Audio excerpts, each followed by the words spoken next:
매매 기술을 익혀서 어떻게 꾸준한 수익까지 연결을 시키는지 그것에 대해서 한번 설명을 해드리려고 합니다. 거의 100명 중에 90명 이상은 주식 투자를 다 실패한다고 하죠. 결과적으로 손실로 마감을 하고 주식시장을 떠난다고 하는데, 저 주식 투자 초기 4, 5년 동안은 거의 많이 망해본 입장으로서 어떤 구조로 손실이 나고 왜 실패를 하게 되는지 그걸 잘 알고 있습니다. 특히 트레이딩으로 내가 수익을 꾸준히 내고 싶다 이런 분들은 꼭 이 과정을 거치셔야 돼요. 일단 매매 기술을 익혀야 되는 게 중요하죠. 그 매매 기술이 없는 상태에서는 꾸준한 수익과 연결을 시킬 수가 없습니다. 그래서 중장기 투자, 가치 투자도 마찬가지고 스윙 투자, 그리고 단기 투자인 돌파 매매, 신고가 매매, 종가 베팅, 시가 베팅 등등 무수히 많은데, 그런 다양한 매매 기술을 이해하기 위해서는 가장 필요한 게 기초적인 투자 지식이에요. 당연히 어느 정도는 그 지식이 중상급 이상으로 공부가 다 되어 있는 상태여야 됩니다. 왜 이것이 중요하냐 계속 말씀드리는 이유가, 기초 지식이 있어야 매매를 이해를 하게 되죠. 주식이 어느 타이밍에서 오른다, 가치 투자에서는 PER도 중요하고 ROE나 이런 것들 다 종합적으로 보면서 가치를 산정하잖아요.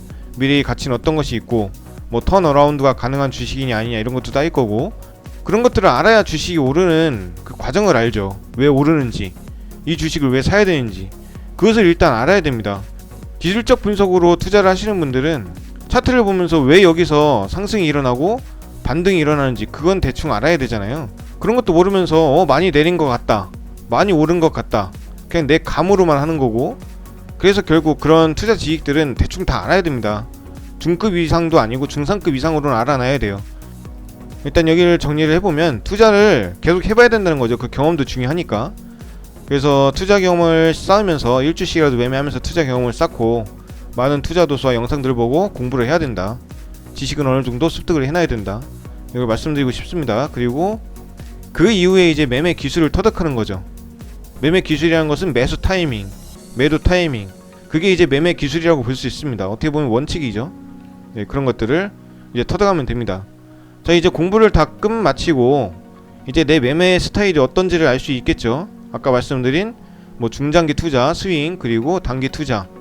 자, 이제 매매 스타일을 다 정했죠. 그리고 기술을 내가 누군가에게 배워서 아니면 내가 스스로 공부하고 개발을 했다, 이런 경우가 된다고 하면 이제 첫 번째로는 매수를 해야 됩니다. 자, 그럼 매수를 해야 일단 매도를 하든지 손절을 하든지 수익을 내던 손실을 내던 하잖아요. 그럼 제일 1단계는 매수입니다. 어떤 상황일 때 내가 매수를 할 것이냐, 그 타이밍, 그걸 정하는 거죠. 가치 투자도 마찬가지고 이건 모든 주식 투자가 마찬가지예요. 매수는 무조건 해야 되니까. 그럼 어떤 상황일 때 무슨 이유로 내가 매수를 하느냐, 그리고 어떤 확률과 통계로 계산이 돼서 매수를 할 것이냐, 그걸 일단 해야 되는 거죠. 정해야 됩니다. 난 신고가를 새로 갱신하는 그런 주식만 매매를 하겠다, 아니면 오늘 가장 많이 수급이 들어온 종목을 종가 베팅으로 해서 내일 넘어가겠다. 이제 두 번째로 해야 될 것은 투자금을 정해야겠죠. 일단 무조건 전 소액을 추천합니다. 지금은 아직 큰 돈을 투자할 단계가 아니고 어느 정도 검증을 마치고 테스트를 끝내고 이제 이 매매가 나한테 맞는구나, 이걸 정하는 단계입니다. 그 다음에 이제 목표 수익률, 매도죠. 매도 타이밍을 정해야 되는데, 이건 가치 투자나 스윙 투자나 단기 투자 이런 데이 트레이딩 전부 다 다릅니다. 매매법에 따라 다르기 때문에 그거는 일단 본인이 정하셔야 돼요. 만약에 신고가 매매를 한다, 트레이딩으로, 그럼 신고가를 갱신하는 주식을 찾아서 매수를 해야 되는데, 얼마를 상승하면은 팔 것이냐, 이걸 정해야 되는 거죠.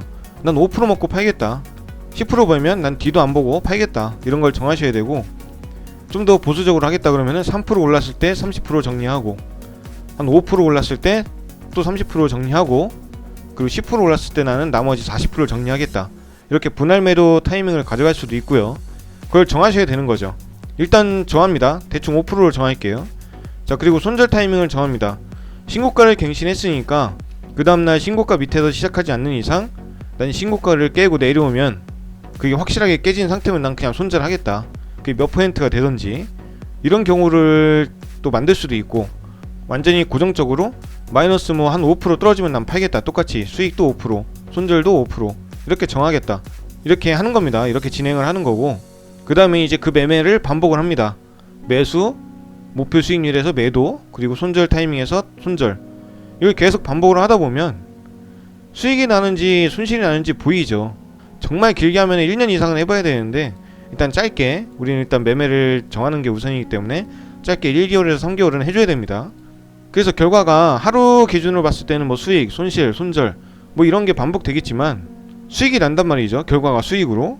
그럼 내가 정한 그 손절 타이밍, 매도 타이밍, 매수 타이밍, 이게 맞춰졌다는 의미겠죠. 그럼 투자금을 조금이라도 늘리면서 매매를 계속 반복을 합니다. 그러면서도 계속 수익이 난다. 그럼 투자금은 점점 늘리면서 이제 성공에 다가갈 수 있는 거죠. 하지만 결과가 손실 난다. 그렇게 되면 목표 수익률과 손절선 이런 것들을 계속 수정을 해야 됩니다.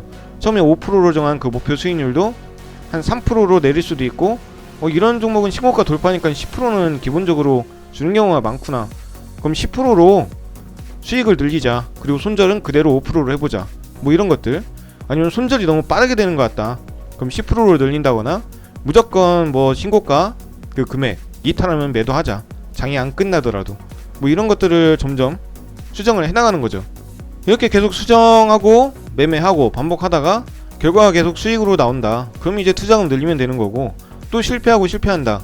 그럼 또 계속 투자금 늘리지 않고 그 소액 그대로 손절 타이밍 바꾸고 목표 수익률 바꾸고, 이렇게 여러 번 해볼 수 있는 데까지 다 했는데 그래도 이게 안 된다. 그럼 내 성향과 이 매매가 맞지 않다고 보셔야 됩니다. 그럼 바꿔야 되는 거죠. 매매 스타일을. 신고가 매매 하던 것을 다른 매매를 익히고 아니면 개발해서 그 매매를 또 반복으로 검증을 하고, 이 방법이 결국에는 제일 빠른 방법이에요. 성공으로 보면. 특히 트레이딩의 경우에 있어서는. 그래서 지금의 성공한 많은 전업 투자자들은 그런 과정을 거의 다 거쳤다고 보셔야 됩니다. 그리고 그 중에서 나한테 맞는 그 몇 가지 매매 안에서, 그 틀 안에서 매매를 계속 하는 거죠. 뭐 3개월 만에 성공하는 분들도 계실 거고, 뭐 1년, 2년 그렇게 성공하는 분들도 계실 거고, 저는 과정을 한 2년 정도면은 성공할 수 있지 않을까 이런 생각을 해요. 저 같은 경우 4년, 5년 망한 이유는 이런 과정을 몰랐습니다. 누가 가르쳐 주지도 않았어요. 근데 이 과정을 4년 차부터 제가 스스로 느낀 겁니다. 이게 손익비가 맞아 떨어지는구나. 손익비가 결과적으로는 수익으로 가는구나. 예를 들면 뭐 저는 상한가 매매를 하죠. 상한가 매매를 했을 때 상한가에 진입하는 순간 이제 잔량을 쌓을 때죠. 그때 10만원씩 들어가 보자. 그걸 무수히 한 겁니다. 하루에 상한가가 뭐 10개 나오든지 20개 나오든지 2개 나오든지 무조건 상한가 들어가는 건 샀어요. 그 다음에 과정을 보는 겁니다. 무너지느냐, 아니면 무너지고 다시 상한가를 가느냐, 아니면 상한가를 그대로 굳히고 다음날로 넘어갈 수 있느냐. 이렇게 반복했을 때 그 안에서 매도 타이밍을 정할 수 있는 겁니다. 상한가니까 매도는 못하죠. 다음날 돼야 매도를 할 수 있는 겁니다. 그 당일날은 손절밖에 못하는 건데, 이 손절을 언제 할 것이냐. 그래서 처음에 5%에서 손절을 하자, 이런 기준을 가지고 아무 종목이나 다 매수를 하고, 그리고 5%에서 손절을 하니까 그 다음날 점 상한가를 먹어도 손익비가 안 맞는 거예요. 그러면 이 매매를 바꾸든지 아니면 버리든지 해야 되는데 저는 바꿨습니다. 5% 손절이 아니고 상가가 무너질 때 손절을 해버리자. 그냥 최대한 수수료만 손절하고 나오는 방법을 써보자. 그래서 그 방법을 썼더니 그래도 어느 정도 보합 정도의 그 수준이 올라오는 거예요. 손익비가. 그럼 여기서 이제 한 번만 더 단계를 거치면 이제 수익이 나겠구나, 이런 생각을 하는 거죠. 그럼 이제 바꿔야 될 것은 종목에 대한 접근입니다. 어떤 종목을 접근할 것이냐. 그거에 대해서는 이제 수급도 있고 재료 이런 것들, 공시 이런 것들도 있고, 그리고 차트상의 그 위치, 신고가를 돌파하면서 상한가를 가느냐, 아니면 매물대가 두터운 구간에서 상한가가 나오느냐. 당연히 매물대가 많으면은 상한가에서 파는 사람이 많기 때문에 잘 무너지겠죠. 뭐 그런 것들. 그리고 상한가의 진입 시간, 뭐 10시 이전에 진입하는 애들은 정말 강하다. 그걸 이제 알게 되는 거죠. 스스로 익히면서. 그래서 점차 그런 종목 폭을 강하고 좋은 종목, 그런 걸로만 줄여 나간 거예요. 그래서 10시 이전에 상한가 들어가는 것만 따라잡고, 상한가 무너질 때는 무조건 수수료 손절을 하고, 그렇게 장 마감까지 잘 가져가면 그 다음날 갭상승은 무조건 나오더라. 그럼 난 무조건 수익이 나더라. 뭐 이런 개념이 되는 거죠. 그래서 하루에 손절을 잔뜩 해서 뭐 한 5% 손절이 났다, 원금의 5% 손절이 났어도 한 종목을 잘 가져가면 그 다음날 10% 갭상승은 평균적으로 나오더라는 거예요. 그럼 그걸 이제 계속 돌렸을 때, 매매를 했을 때 결과적으로는 수익으로 마감이 되더라. 이걸 이제 터득을 하게 된 거죠. 근데 이것은 이제 경험이 쌓이면서 계속 공부가 됐고 검증이 됐기 때문에 제가 이 정도가 왔지만, 아마 이 매매 지금 설명드린 그 상한가 매매는 직접 해보지 않으면은 그 지식으로만은 할 수 없어요. 그래서 경험을 계속 쌓으면서 매매를 하셔야 되고, 그게 한 1, 2년 이상 누적이 되면 내 것이 됩니다. 그래서 저는 그걸로 이런 과정을 거쳐서 매매를 기술을 익혔고 결국에 지금 이렇게 성공을 한 거예요. 근데 장기적으로 살아남기 위해서 이게 중요한 이유는 또 있습니다. 어떤 거냐면, 매도를 했을 때 주식이 날아가잖아요. 그럼 열받습니다. 보통은 다 열받는데 그냥 그 주식을 안 봐요. 안 보게 됩니다. 내가 벌 수 있는 그 단계는 딱 여기까지라는 걸 알아요. 수준을. 그럼 그거에 대한 아쉬움이 없습니다. 내 수준이 이 정도까지인 걸 알기 때문에. 그래서 누군가는 완벽한 매매를 추구할 수 있지만 그런 매매는 없습니다. 세상에 없고, 어느 정도 내 원칙 안에서 움직였을 때, 내 그 수준 안에서 움직였을 때 꾸준하게 수익만 나온다면 그게 결국 성공이거든요. 그래서 이런 원칙들이 굉장히 중요한 이유가 심리적인 그런 컨트롤에서도 많은 도움이 되고, 과정은 참 간단합니다. 이 정도 5가지 과정을 거치면 되는데 이 과정이 힘들고 고통스러워요. 무조건 한 번에 성공할 수 있는 그런 보장도 없고, 물론 그런 경우도 있어요. 대부분 다 이런 검증 과정 자체가 손실로 여러 번 나타납니다. 그걸 수정 반복하다가 결국에는 너무 지친다, 이거 못하겠다 하고선 다른 매매로 바꾸고, 결국엔 그런 과정이 너무 지쳐버리면 시장을 떠나게 되는 경우도 많아요.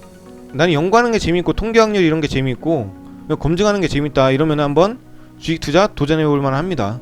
트레이딩 같은 경우는 해볼 만하다고 저는 보고, 만약 그런 성향이 아니다 싶으면은 전 주식 투자를 그렇게 추천하진 않습니다.